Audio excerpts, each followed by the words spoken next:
Hello, everyone, and welcome to the Malthaus Games podcast. My name is Delton. I will be your host this afternoon, and with me, as usual, is my lovely wife and yellow player, Haley. Howdy, folk. Now, for the first time ever, I've input the intro before we started talking so we can hear it as we begin recording, and it was very nice, actually. It kind of gets you in the mood. It does. It that sets that mood music. tone. Like, oh yeah, this is delightful. This is a wholesome podcast we're about to roll into, y'all. Every time you all listen to us, however you do that, Spotify, iTunes, YouTube, whatever platform you choose, you get to hear that music and then it goes into us talking. And on our end, when we start recording, normally it's just, okay, you ready? Okay, I guess I'm ready. Hello and welcome. And we just get into it with a big breath beforehand. But this time we had the music. And so there was something about that set the tone. That was delightful. It's just an easier, honestly, it makes my editing only like 10 seconds faster for that spot. However, I just think it's helpful to have. Yeah, it was really nice. It's kind of like your cue. It is. It is the cue for the show is beginning and starting, and here we are. I feel really rusty coming off today. It's been a month since we've recorded. It has. We did the Alan Girding interview on like a Friday, Thursday? Something like that. Was it a Sunday? It was a Sunday. We recorded it on a Sunday. It came out the next week, and that Saturday, we recorded Ben Canellis' interview. So it's been since Alan's, which is now 2 months as of, I guess, tomorrow. 2 months. 2 months since, sorry, not 2 months. It's been a month, Yeah. 2 episodes worth since Ben's recording. There we go. My brain's all over the place. And the thing is, like, whenever we recorded Ben's, we're like, oh, we have a whole month. We can totally, like, record some early. And guys, this next podcast, as we're recording it, it comes out in 22 hours. So early-ish. Yeah, we did the same thing where we're like, you know what, we can record this weekend and we get busy during the week, so we don't do it then for sure. And just, here we are. But hey, we're back. It's a normal episode this week, not an interview. We hope you guys are enjoying the interview episodes. We've had fun doing them, recording them, talking with our friends. So it's been nice. It's been nice to do something a little different that we want to do a bit more of in the future. So if you guys have any feedback on the interviews we've been doing, I know Delton and I are pretty new to the interview process. And so if you have any feedback or any direction we should go, let us know. We'll take that into consideration because we've been having fun doing the interviews. It's been very fun. We hope our guests have too. We're really grateful to have had Alan on as well as Ben. Getting everyone on has just been a good time. But since we've recorded that, we haven't done a ton. We've played some board games together. Playing a lot of video games for me. Haley's been practicing guitar more. We have a crap ton of yard work done in the backyard, which was a mess because of our wisteria vine. We got a roll-off dumpster, threw all of it away except for the last bits. And that's pretty much been our life, is just living the norm, trying to at least. My garden is beautiful. My potatoes are wild. Here we My go. lettuce is gorgeous green. Absolutely gorgeous. My pepper plants are sprouting, and my squash and pumpkins are getting big, and those should start flowering soon, which I'm really excited about. And then Delton, as we were cleaning out the plants from our backyard, he basically cleaned out a whole new flower bed for me, and so I'm going to be researching this weekend to see if there's anything I can plant, because I know it's May 17th, so it's a little late in the season for a lot of planting, but if I can find maybe at least a couple of things that can stand being planted late, we're going to see if we can get those ready to go, because I have so much unused space now. Oh, Delton's pouring our beer. So today we're only going to have one beer because this one beer is 17% alcohol. Thought it was 18. 18% alcohol. And so when splitting this, basically it's the alcohol equivalency of us each drinking a full 8% beer. So on or so forth. So we're just going to split it. Today's beer, I wanted to dive into this early because I'm really wanting to try it, but also get it out of the way so we can just talk games from here on out once we're done with the beginning intros. This is the Raison d'Extra from Dogfish Head, which is one of our, probably my favorite brewery in the end, because I've never drank something of theirs and said, not a fan. They've all been great. They've always been like, if I have to choose from a list of IPAs and there's a Dogfish Head 90-minute, 60-minute, 120-minute, there's a good chance I'm leaning that way. I really appreciate what they do. The Raison d'Extra is brewed with an obscene amount of malt, brown sugar, and raisins. That's literally all this says. There's no other descriptors. But there's a guy with a guitar on the front.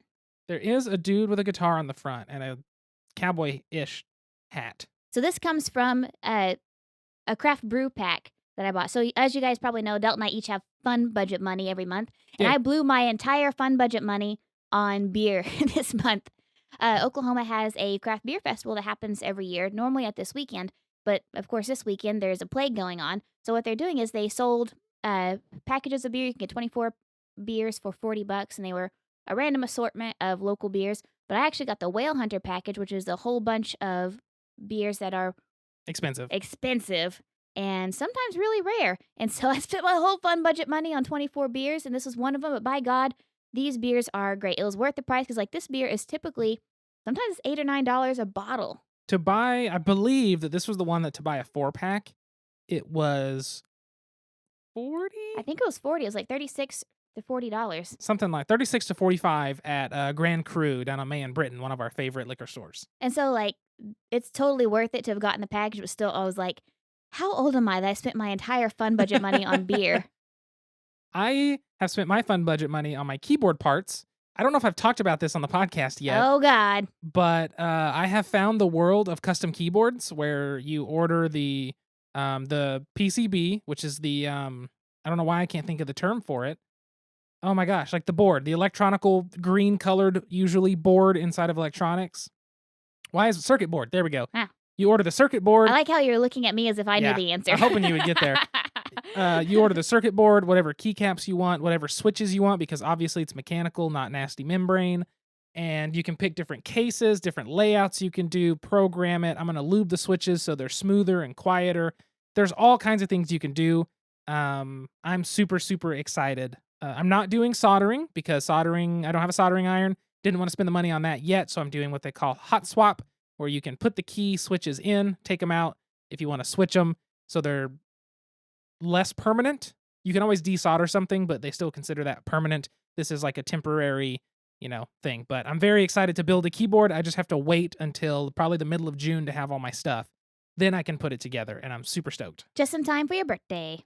It's just in time. So my fun monies went toward that. And then the upcoming fun money is hopefully going toward wrestling action figures. We're going to see. Because there's all kinds of stuff I want right now. When did the wrestling action figures come out? The pre-order ends at like the end of June or early July, and they actually release in like September, October. So are they like, can you pre-order them now? I can pre-order them now. The problem is it's expensive to get everything from this first wave. Mhm. And the problem is I have followed this company, the people in it, the main ones that are like the EVPs, before this was ever a company. And we were there watching their online YouTube show whenever they said, we're doing this.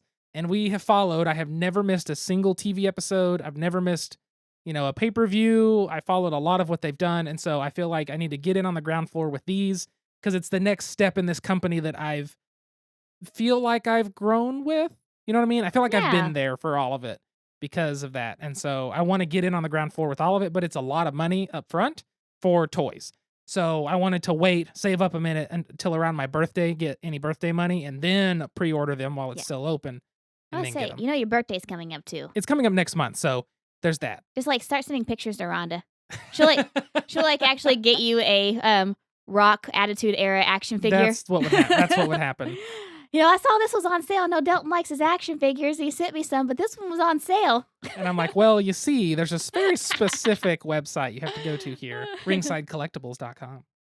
Anyway, back to this beer. Nerd. Speaking of fun money, I'm sorry, I had to go out on that tangent. Oh my God. It looks very dark brown, not even hazy, but cloudy. You can't see through it. You just get some light a little bit. It looks like a flat Dr. Pepper. Kinda, yeah. You smell malt right up front.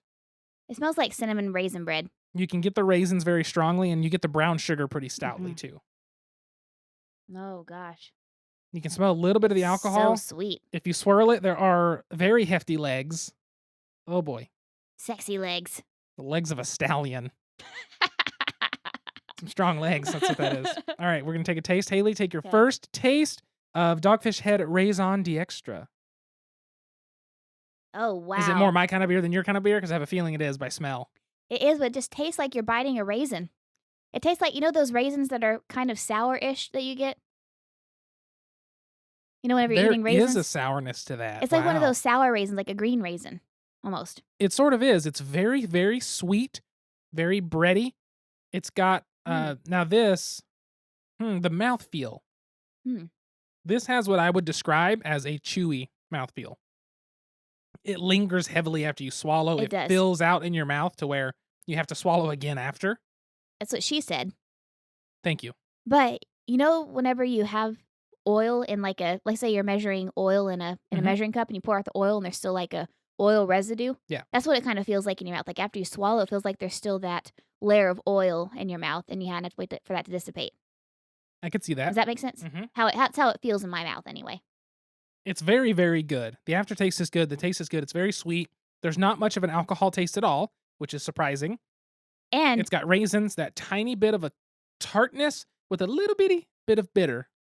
there's a lot of alcohol in this. It doesn't taste like it is this strong in alcohol. It is not a chugging beer. However, yeah, you could drink 1 or 2 of these without realizing how much you're putting away. And you're like, oh no. Oh, no. But it's very, very good. Yes. A+ Dogfish Head, as always. Fixing to say, as always. I have never had a Dogfish Head that I didn't like. Exactly. That's the thing. All of them are just superb. Even my favorite local beer companies, there's always a beer or two that I just don't care for. I'm like, that one's fine. But Dogfish Head has never been that way, and I've had a lot of Dogfish Head. I need to find like a list of every beer they produce and start marking them off. We've tried a lot. We have. Well, I think before we move into the game of this episode, I want to do the Kickstarter shout-outs. Oh my God, Patreon shout-outs now. So we are going to thank Allison, of course, our #1 fan that's been around since the beginning. Alan is back on the bandwagon of the Patreon train. Guess who's back? Back, Back again. and Alan's back. back. He's my friend. He's our friend. Okay. And then we have, of course, Jesse and Catherine, Yay! our great, great friends south of us. We are so grateful to all of our Patreon backers. Be like them. Get on their level by doing, was it $5 a month? $10 a month. Theirs is the $10 $10 a month level. The 10 is a shout out on the podcast. The levels below that deal with videos, our Twitch stream, which, by the way, we have been streaming on Twitch every Friday night now at 7:30 p.m. Central Standard Time. Chicago's time. I guess so, yes. We have been streaming on Twitch and trying to shout out our Patreon backers that are of the video credits level there as well as the podcast level. And then we have the Twitter shout outs and just the $1 support as well. We do. I mainly wanted to thank them because I have used the money that is in our Patreon, and I am proactively using the next couple months because I picked up a Zoom H6 that went on sale for the lowest price I have ever seen a brand new Zoom H6. That will allow us to record using my good shotgun microphone that I also got with Patreon backer donated funds. That way we can record videos outside of the computer room using my nice microphone, as well as be able to take our microphones and truly record at conventions. So that way we can make good videos at conventions if we want to. We can do interviews, things of that sort. It's just going to make it a little easier on me in the editing, the setup, the teardown, those processes now. I've got another piece of equipment to make my life better. Yes, we're really grateful for you guys. Thank you so much for supporting our podcast, not only financially, but by listening as well. It is because of listeners like you that we do what we do, just like OETA. Exactly. I never thought that it would be people listen to the podcast. Like I make this podcast. We make this podcast. I wanted to start it because it's fun. I love board games. I love beer. They go together for me. We play board games. We have a beer. It makes sense, right? I wanted to do this for fun. But the more that people listen and the more that people relate and the more that we find out people listen to our show and enjoy it, it makes me want to keep going, not just because I like it, but now people have an expectation. People are excited. They're ready for the next episode to come out, which gives me joy in the fact of making this. It also makes it more fulfilling and it makes me want to keep going. And so if I can better the product and find more ways to make it interesting and put out more interesting content for people, I think that that's a good thing. I think so too. But that's where I'm at. It was so weird. So first of all, I'm gonna say this first. Congratulations to Allison. She got married last week. Congrats, Allison. Yay, we're so proud of you. But I got to officiate her wedding. And so I'm talking to Allison throughout the wedding. The photographer's there. It was a social distance wedding. Everybody stayed like they're 10 feet apart. It was very low attendance, only 10 friends, family, and all that jazz. But I was talking to Allison, and the way I said SpongeBob was really silly. And the photographer turns to me, points, and says, podcast. And I was like, what? I'd never met this guy in my entire life. And he recognized me from our podcast, and it made my day. Like, it meant so much to me that somebody listens to it. And so it's always a really surreal feeling whenever I meet somebody who actually takes the time and listens and enjoys our podcast. So thank you guys for supporting us. It's really fun. Definitely. With all that being said now, this intro has run longer than most. Let's move to the game so we can move this podcast forward. Oh, here's the door. It's straight ahead. It's a game. So today we are doing a fan-made version of a game that happens to be one of the few fan-made versions that gets an official printing. Today we are doing My Little Scythe. Now, I don't think we've actually talked about Scythe on the podcast. Maybe we have. I would have to look at our log. Ooh, I need to put this in our spreadsheet too. Ooh. I have a spreadsheet I keep of all the games we talk about, the episodes that they're on, the beers we drink, the guests we have, the topics, the questions. I have a thing of all of that. But I don't know if we've talked about Scythe before. It's a very, very popular game from Stonemaier Games. Was a big Kickstarter success. Still has a lot of players out there, and now has an app. And there's currently, as of this coming out, there is a Humble Bundle. You can go to humblebundle.com, I believe. And there is a package that's something like Play with Friends, and it's all board game related apps for the computer, not your phone, computer, several of which work on the Mac OS, most of which, or all of which, will work on PC. Some of them work on Linux. I don't know who still uses Linux. But Scythe is on there, and Scythe is very good, and that app, the in-game app for Steam, is very good. It's very fun. I really like it. My Little Scythe is a fan-made creation. It was designed by Hobby Chow with daughter Vienna Chow, illustrated by Katie Cow, so I'm going to pronounce her last name, and sculpted by Marcin Adelier.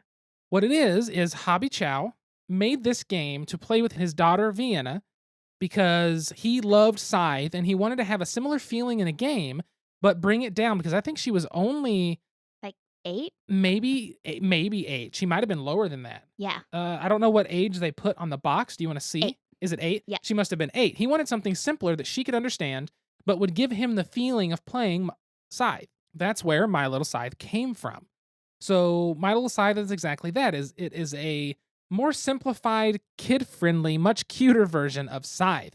The way the game is going to play is you are going to be one of the factions within the game, and it gives you 2 characters. You can either be the Great Monkey Kingdom, the Eagle Kingdom, Kingdom of Boarland, the Wild Tiger Kingdom, United Bear Kingdom, Musk Oxen Kingdom, and Kingdom of the Wolves. I was totally the Tiger Kingdom because they look like little communists, and I love it. And I think, was I the Musk Oxen? I think you were. I think so, because I really love those little ox with their horns. I just think they're cute. You pick one of those and you get 2 people. You move those 2 people around the board, taking actions like moving. You put out supplies on the board, whether it's apples, scrolls, which are for encounters you have, gives you a choice to make, and gems. There are different ways to succeed in this game. If you can deliver enough gems by taking them to the center of the board, you can get a point, basically, and the first one to get 4 of those different points can win. Most likely, the game will end in a tie pretty often, which is then you use a tiebreaker. But all in all, you're moving around the board, you're doing some different things, and it's really neat. I'm going to assume most of you have played Scythe. If you haven't, it's very competitive. You're trying to be the best out of everyone. But what's different in this game that I like a lot compared to normal Scythe is this game actually rewards you for being nice to your opponents. Yes. You have to earn friendship points. So if I let's say Delton's sitting in the territory and I roll the die and I have to place resources out. If I place those resources in Delton's territory where he is, which makes them more accessible to him, I can get friendship points. So it really pushes you to build alliances that way. And also, instead of going into combat like you do in Scythe, for those of you who haven't played Scythe, it's very much area control. There's combat. You're trying to build up your resources. And so it's very much a us versus them game. But with this one, like I said, you're trying to build those friendships, which I think is great and age appropriate for an 8-year-old. But also, instead of fights or battles, you have pie fights. And so you have to collect pies and you throw pies at each other in order to win the battles. And it's so adorable. And one thing I think is really funny is the person who wins a pie fight gets 1 point toward the end of the game. However, the person who instigates, I guess that's the right word, the person who instigates a pie fight and is the attacker in the pie fight, they actually lose a little bit of friendship because they're rude and started throwing pies in the first place. And in normal Scythe, if you attack somebody, you lose popularity because you're starting a war, starting combat. So it's funny that they tied that theme in so well to let little kids understand it better, Mhm. which I thought was neat. The game does come with an achievement sheet, so you can keep track of who wins. Who was the first person to win a game at 2 players, first person to win a game at 3 players, first person to win a game playing the ox, things like that. The resources go out on the board randomly, like Haley said, and if you choose to give your opponents access to those resources, you gain your friendship. I don't know, it's just really light, it's really easy. The box says 45 minutes. I think it took us like 25 to 30. Oh, not even that. Was it even not It even was that? 17 minutes, I think. Was it? It was It really was short. super fast for us to play through. But we're also 2 adults. We're also 2 adults that have played a lot of games, and Scythe is one that I've played enough to it clicks pretty fast. Now, this game can be played 1 player, and there are little challenges within that and ways to change up the rules and stuff. But I think the cool thing about this game is not only is it made where kids can understand it and kids can come in, so if you have a younger family member, they can get into this pretty easily and understand the rules. But also, if you have friends who aren't that into board gaming, this is a great introductory game. It's cute, it's accessible, it's simple within the rules. It teaches different style of board gaming than what they're used to in mass market games. And you can say, well, if you think this is good and you want something more complicated, a little more to it, we can upgrade to the full version of Scythe. Mhm. So I think that that's really a great spot for this game to be in. Yeah. Kid accessible, it's cute, everybody can play it, but it's an easy way to say, I want to play Scythe, I want the feeling of Scythe, but I'm playing with somebody who doesn't want that kind of complexity. But it's complex enough to be engaging. Exactly. It's enough you have to think still, but it's not so much that someone who's new to the gaming hobby or just isn't used to complex or games with a lot going on, they won't be turned off. See, I like this game, and I think this would be a great game to use for like most of a therapy session. Like, say I'm working on a kid with social skills, like the importance of sharing. Sharing can help you to get ahead. So, for example, kids are very egocentric. I don't know if you guys knew that or not. Yes. But in teaching things like sharing, sometimes sharing can help you in the long run. Well, if you share these resources with me, it might make it more likely that you win because you get more friendship points. And I really feel like it'd be great to teach kids those concepts. And so, especially doing like a small group or even just siblings, I think it'd be fun. So that's like my therapist side. It's like, how can I use this? How can I sneak it out of the house now so the adult doesn't realize it's gone and little kids can get their sticky fingers on it? One thing that I like too, in normal Scythe, there are encounter cards that you have. There's usually one thing that you do something nice and you gain something from it. There's one where you'll pay something and get something from it. And then there's one where you lose your popularity, but you gain usually more. So there's kind of like a positive, a neutral, and a negative. In this game, from my experience in our play, it seems like this game focuses more on there's 2 options. One where you gain something, one where you have to pay, but you can also just walk away and still gain something. And I think that that's a good way that you could use, again, to use as education of, this is like a confrontation in a way. You have 2 options, but you can just turn and walk away from it and benefit in some way by doing so. It's kind of a neat thing that you could use as a lesson, but also I think it's good for kids because it's rewarding kids for saying, I don't like either of those. Well, you don't have to pick one, you can just skip it. Yeah. That's just fine, which I think is really nice. But really, it's a fun game. Whether you are new into board games, whether you're playing with people who are new to board games, whether you have been in board games for a long time like us, or whether you're playing with a little one, it's really enjoyable and I highly recommend it. I think it is available at Target too, right?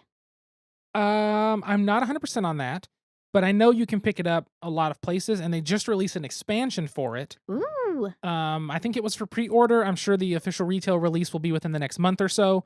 But Stonemaier did put out an expansion that will give you more characters to play, because this holds up to 6 people, and there are 6 different factions, or maybe 7 in the base box, and there will be more. But yes, it's definitely one that if you have somebody, whether it's a younger child or somebody who isn't that into board games, and you want to play something that's a little more complex, but not to the level of something like Scythe, this is a great game for that. So what really fascinates me about this game is that it was actually a fan production. Hey, what can I get you? I'd like a topic. Any special way? Make it a top shelf topic. Coming up. Enjoy. So for the topic today, we wanted to discuss a little bit fan-made either board games or fan-made rules or variations, because there are a lot of those out there.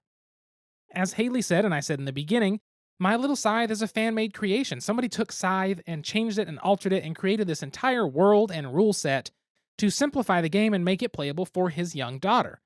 Now, a lot of people out there house rule games. I know Alan, we've talked about this before, that I don't like house ruling, but Alan Girding is the king of house ruling, and every game he owns basically has something in there that says, change this rule, makes the game more fun.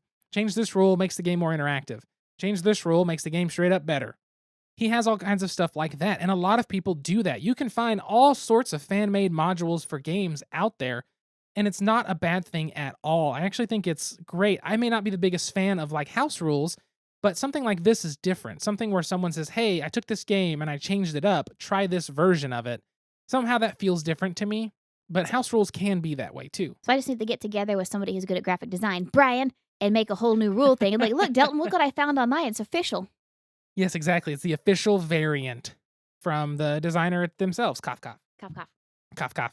But it's one of those things, and it's really neat to have something like this out there. One of the big examples that I've seen, and I don't remember the name of it exactly, so I apologize, but it's easy to find, is Netrunner, the card game. It was the LCG from Fantasy Flight. Netrunner was a fantastic two-player card game where one of you was a runner, basically a hacker, and the other person was a defender. They were basically a corporation, and the runner was trying to take down the corporation, and the corporation was trying to take down the runner and prevent them from getting in. Very cool game, unique, interesting, a fun theme. The artwork was great. It was fantastic. It was very popular even up until Fantasy Flight canceled the game. They released their second box set, kind of cut it off after that, shortly after that. And so it stinks because there was still a popular community of people that played it and not just online. So what has happened now, since the game is officially not being supported, there are actually tons of people that contribute to this website, and I can't remember the website or the exact group, but they make expansions and new cards, put them out as print and plays for people to download and cut out and put in their card games, and they are single-handedly keeping the game alive, expanding upon the game, and from what I understand, they do a fantastic job. So it's really, really neat that someone has taken the initiative to say, I love this game, we all love this game, let's keep it going. Let's keep cards coming out. Let's make what we wanted to see. Let's do it. Let's balance it. Let's make this the best it can be. And it's just so interesting that a fan can do that. And that is a board game community. That is a community right there. That is. That really is. And Netrunner had that. Yeah. Another one is one that just came out. It is the story Blood Floats in Space that goes with Mothership, right? Yes, Blood Floats in Space. That one I just got from Kickstarter. It is a module that somebody made for Mothership, and it got the okay from Alan and Sean and Tuesday Night Games and everything. But a lot of people make different PDF and physical versions of role-play game rules, RPGs, things like that. And this was something like that. Blood Floats in Space wasn't an official Tuesday Night Games release, but somebody made it for their games of Mothership they wanted, and they got the okay to have on the cover, built for Mothership RPG or compatible with Mothership RPG. And that's something a lot of people can do is you can dive into the RPG world and there's so many fan creations, whether it's new unique monsters, new rule sets, modifications on a setting. D&D is the original fan modification game. It really is. I mean, D&D it's by itself, D&D expanded the entire role-playing universe, and other games have done the same thing. Because you can create your whole entire world in D&D. Like you can create your own story, or you can have whatever is available. Exactly. I mean, the thing with RPGs are they let you use your imagination. So I feel like RPGs lend themselves to this much more than everybody else. However, board games is more difficult to do, but I also think in the end it's more rewarding because of that difficultness, that difficulty. Because in an RPG, I'm like, you know what? I want this to be pirates, but they're also ninjas, ninja pirates. You're like, I've got it. You know what? I want to have a six-pack and be 380 solid muscle. I can do that. You must be a very large person for that. Yes, just like that one time we played, what was it, the one-shot Pathfinder with Christina and Micah? It wasn't Pathfinder. That was it was a small, somebody made a 2-page rule sheet of an RPG online. But yeah, you were the big brute that just used muscle over everything. Oh, it was wonderful. I absolutely loved that role. I think I was supposed to be a bouncer. That's what I'm supposed to be. Probably. We should do something like that again. I would love that. Christina and Micah, I know you're probably not listening, but let's do it again. But it's really neat. There's all kinds of fan creations out there, things you can find on Board Game Geek, different files, different variants, and it's okay to make your own as well. If you see something in a game and you go, you know what, this game really needs this as an expansion to make it better, just do it. go for it. And then, hey, if it works out really well, present it to the company. Nothing can come negatively from that. They can just say, we're not really looking to publish an expansion for this game. That's the worst that can happen. They can't tell you not to make something as long as you're not selling it under the same game name and stuff. I mean, you can put it up online as just, hey, I made this. You guys download it and try it if you want. And that happens constantly in the board game world. Or even just for yourself, or even just for the satisfaction of saying, I made something. Exactly. And it's just really neat. Like, what I really want to see is I want to see, now given we've only played the base game of Time Stories, we have one expansion that we haven't gone through. We want to have Brian to do that because he's our person that we've decided to take into Time Stories, and he wants to do the expansion, at the Marcy case. But I want to see what fans have made for that game. With all the cards available, you could probably print and play some cards, but I'm sure somebody has made potentially an even more compelling story to Time Stories in the base game. You know what I mean? Someone's done something. And so it's just so neat that people can do that. And some of it, sometimes like this, the actual publishing company and main designer of the game can come out and say, I want to publish your version. I think it's perfect for our lineup. And it's friggin' Jamie Stegmaier. Exactly. So it's really, really neat. But fan-made creations are, I think, important to keep the hobby alive. Follow your dreams, kids. Follow your dreams, because they can come true. Can, not will, but can. Realism. It's just really neat. I think it's worth doing. If you see something you want to change or something you want to add to it, just go for it. Why not? It doesn't hurt anything. And if you're looking for more and more for a game, go to Board Game Geek, go to Reddit, see what you can find. And somewhere out there, someone has made some new variation or new rule change that you may just enjoy. And now, join us for a Malthaus Games podcast special, Bite-Sized Question. So on the topic of fan-made creations, our question for this episode is, Haley, what would you like to make for what game? You know what I think would be fun? What's that? Is an actual wine pairing variant with viticulture. Like as you're making the wines, if you could have like 3 different wines, and as you make them, like that's whenever you get access to those wines. Like the first time you make a red wine, you get to open up, take a drink from this one. First time you make a blend, drink from this one. First time you make a champagne, make it from this one. I know that sounds really lame. You'd have to have like 4 different bottles of wine. I'm not saying you should drink all of them, but I think that would be really, really fun. I think if you had a group of people, you were playing like a 4 to 5 player game. Yeah. And yeah, everybody just had like, anytime you make that wine, you get a shot of it. You get like a shot of it, yeah. Like a 1 ounce of it. And so you just split all the wine. Because like there's some rounds where you make like 1 bottle of wine every 2 rounds, and sometimes you make 3 bottles of wine in 1 round if you play your cards right. But But I just think that would be fun. Make it kind of like a drinking game. That could be really cool. I think what would be fun is if you did that too. Somehow when you ship an order, if something happens, I don't know what would happen there, but yeah, they run around the table. Switch seating positions. Boom. Boom. That'd be terrible. Oh, it's like Duck, Duck, Goose. Kind of. Musical chairs. But that'd be pretty cool. That'd be a fun way to play if you had enough people that liked wine. Oh, I got people. I'm sure you do. What about you, Delty Poo? For me, it's very difficult because I don't like changing games, and I also don't really have the eye for like, I wish this game had this, or I wish this game had that. So it's tough for me to say, but I think in the end, what I'm going to say is I wish I could find a way to do a deck building experience within Keyforge. Because I know we haven't talked about Keyforge on the podcast, and we need to at some point soon because I would like to do that. But I find Keyforge to be fun. However, I've only ever purchased 4 decks. I've only played with 2 of those decks, and that's it, and I haven't touched the game. I wish I could figure out a way to deck build with what I've got.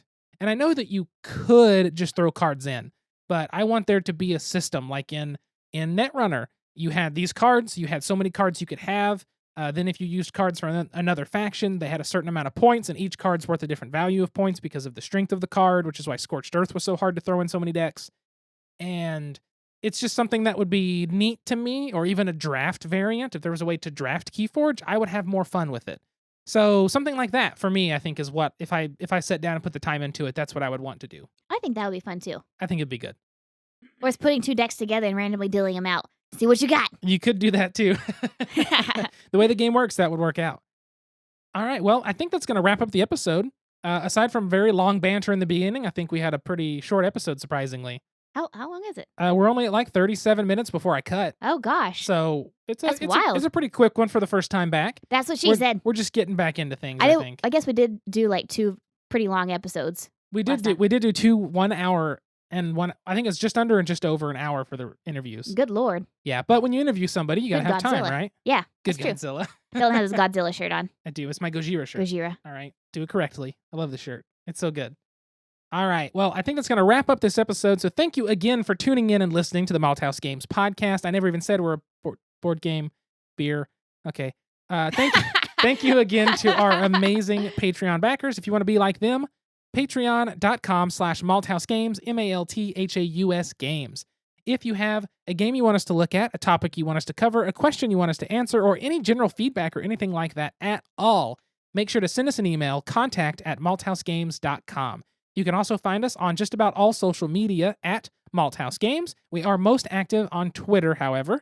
You can also find me personally at Delton Brack, DELTONBRACK. You can find Haley at SQUIRRELLYGEEK. at Squirrely Geek.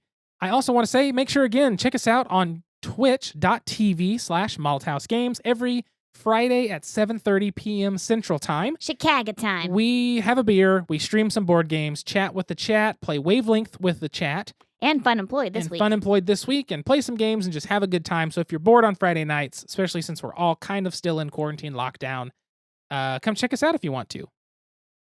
I guess that covers everything. Am I forgetting anything? I don't think so. I always feel like I am, even though I'm not. It's like when you go on a vacation trip, you're like, did I leave something? Did I? But it's fine. I can put it in post. Did I pack enough socks? Exactly. Thanks for tuning in to the Malthaus Games podcast. Until next time, sit back, relax, grab a drink, and play some games. We'll see you folks later. Goodbye. Bye.